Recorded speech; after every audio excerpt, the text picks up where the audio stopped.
Andrew Jones, como te sentiu de estar na Aruba para o evento magistral de golfe aqui? Contento estar aqui na Aruba. Aruba também é segundo caso de mim, estava rubiano e me contento que não, me estou contento que a Aruba não se permite para fazer torneio aqui não e o sponsor que a cooperar para nós fazer evento possível, so me estou contento aqui na Aruba. E que boa expectativa para o evento aqui mais? Algo para nós começar a fazer algo bom para Aruba e celebrar golf na Aruba. A Aruba está fazendo golf na Aruba está muito grande cava, mas nós que vem com esse celebrar com a mídia não por promover Aruba way de golf, no, de turismo.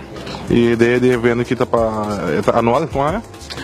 O que nós estamos fazendo é prometer, nós logrando para continuar de fazer para mais anos. So, nós estamos depois que hora também que acaba, nós sentimos bem a cultura responsável e sendo comparar para nós ficar assim outra mais. E caminhando de tema, beisebol, boa presença no mundo de beisebol, que tem para boa, que botar beisebol, né? Não, nada, eu aqui com o beisebol, me coach time de Holanda e me trago com o Atlanta Braves como special center de general manager, so nada particular, tenho me envolve com o beisebol, pero nada special. Pero você quer envolve ou que ideia, que momento assim? É trabalho como tem que mas é bom mesmo, me não quer cambiar para nada, que me já me dá a chance de desfrutar minha vida e golfe contigo. E como é outra só na beisebol, clássico de beisebol com o time de Holanda?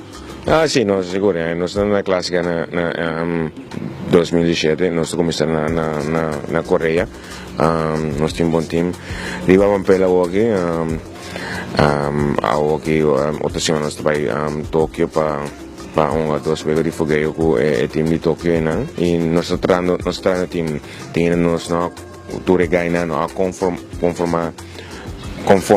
com a Bahia, pero nós temos bom time de papel.